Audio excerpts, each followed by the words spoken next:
Hi, MaryAnn coming to you this afternoon because I want to ask you a question. Are you just too nice to your horse? Yeah, that came from me, right? The relationship-based horsemanship coach. But I've been dwelling on this question for a little while, and I just want to ask, are you just too nice to your horse? Because here's what happens. We're either just too nice to our horse and we don't ask for what we want, or we're just pushy and we're dominant and we don't listen. So what happens is if we're pushy and we're dominant, we don't listen. Oh no, stand up behind my horse. If we're pushy and we're dominant and we don't listen, we're not going to get what we want. And if we don't ask, we're never going to get what we want. So how is it that we actually have what we want with our horses? How is it that we actually have what we want with the people in our lives? And here's the plain and simple truth. It's about a willingness to actually ask. It's about a willingness to ask for what we want and be willing to accept the consequences, whatever they are. And I'll tell you what, for me, I would rather ask my horse for something and have him say no, and then have us work it out together to actually come somehow to a yes, than to never ask at all and to live in this place of, I wish I did, and regret for not asking.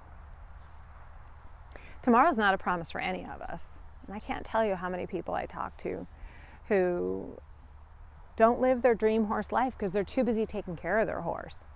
They're too busy spending their money on things like barns and clothes and new saddles, and mostly because they're afraid to really ask their horse for the things that they really want and to really have the things that they really want. And I know that sounds cruel, but here's the thing.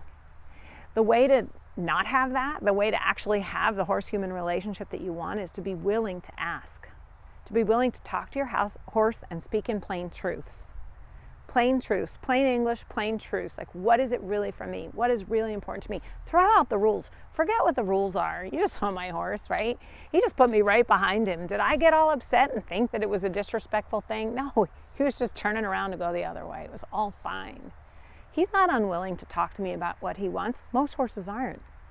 If we're going to be really good horse people and really live the dream horse life that we want, we're going to have to simply start to speak in plain truths. If you want help with that, I can help you. I can give you some tips right here. The first thing I'll say is start today.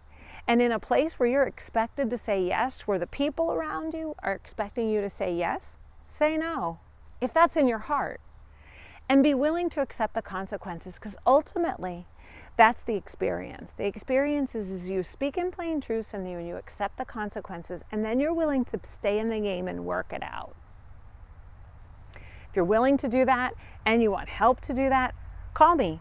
Just use my calendar below, book a call, and we'll talk. But here's the thing. You have to want to change.